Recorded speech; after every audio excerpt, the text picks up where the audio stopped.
Kobe. Aujourd'hui, c'est à toi que je dédie cette émission. À toi et à tout ce que tu représentes. Tout ce que tu nous as offert. Pour beaucoup, tu as été cette étincelle, ce modèle. Le premier maillot de millions de jeunes joueurs. C'est avec toi que tant de fans ont passé leur première nuit blanche et ont découvert des émotions nouvelles, uniques. Il n'y avait que deux choix, aimer te voir gagner ou aimer détester te voir gagner. Car il est clair que tu n'as pas eu de pitié pour cette ligue durant les 20 années pendant lesquelles tu as foulé les parcs NBA sous les couleurs des Los Angeles Lakers. Je suis trop jeune pour t'avoir vu jouer à ton plus haut niveau, mais j'ai observé avec admiration ta fin de carrière.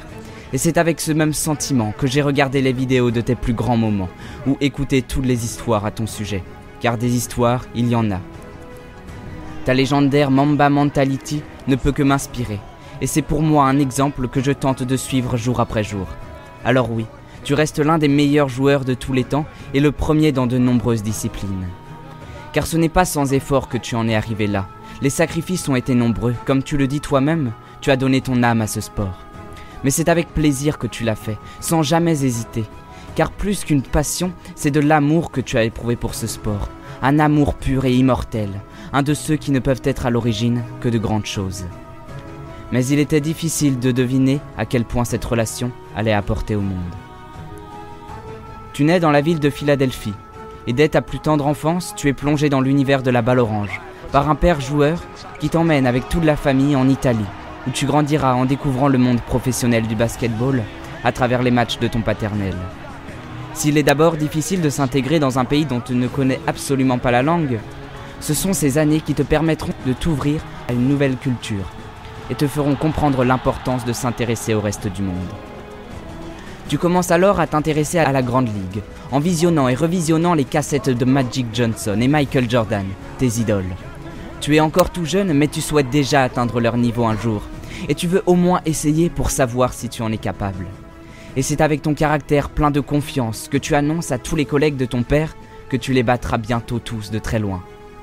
On pourrait te reprocher ce qui ressemble à de l'arrogance, mais c'est cet état d'esprit qui t'a permis d'atteindre les sommets.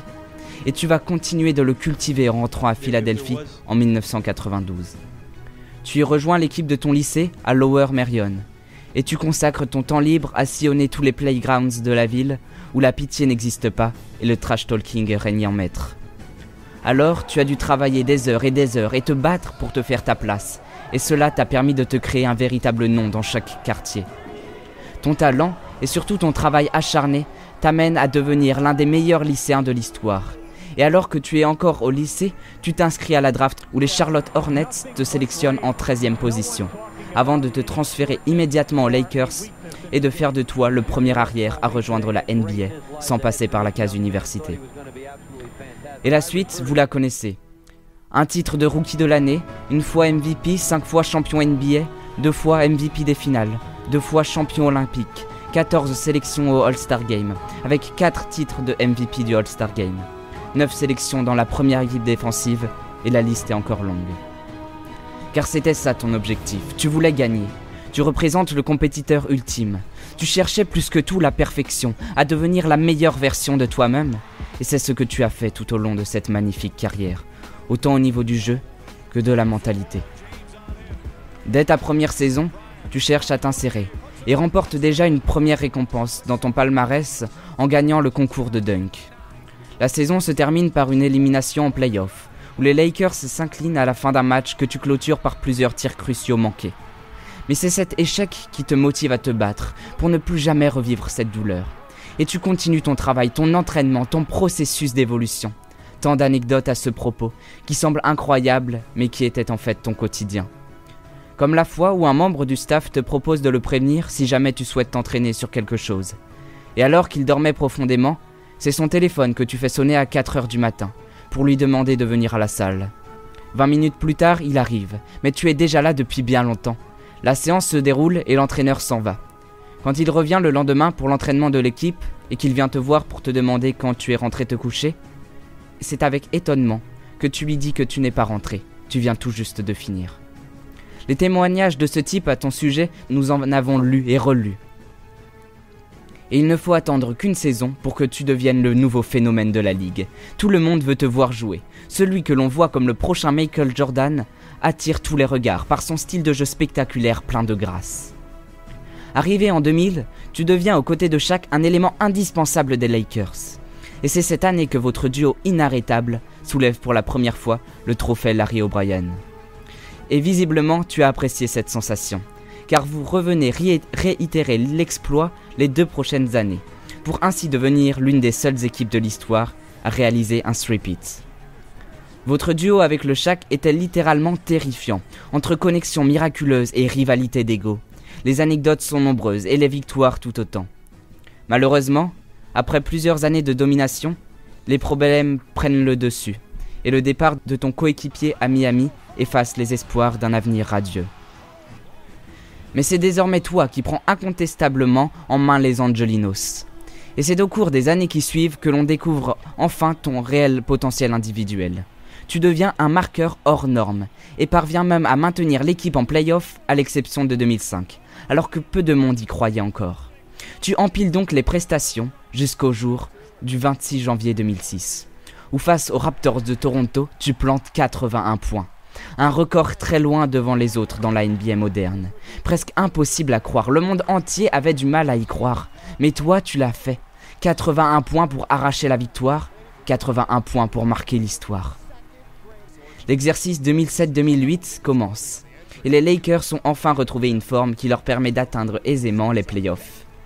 C'est d'ailleurs cette année-là que tu es élu pour la seule fois de ta carrière MVP, malgré que beaucoup pensent que tu aurais mérité à plusieurs reprises ce titre de meilleur joueur de la ligue. Lors des phases éliminatoires, vous éteignez une par une les équipes adverses pour enfin vous retrouver en finale pour la première fois depuis des années. Mais face à vos historiques rivaux de Boston, ça ne fonctionne pas, quelque chose ne va pas et vous vous retrouvez vaincu. Maintenant que tu as regoûté à la finale, tu ne veux plus la lâcher.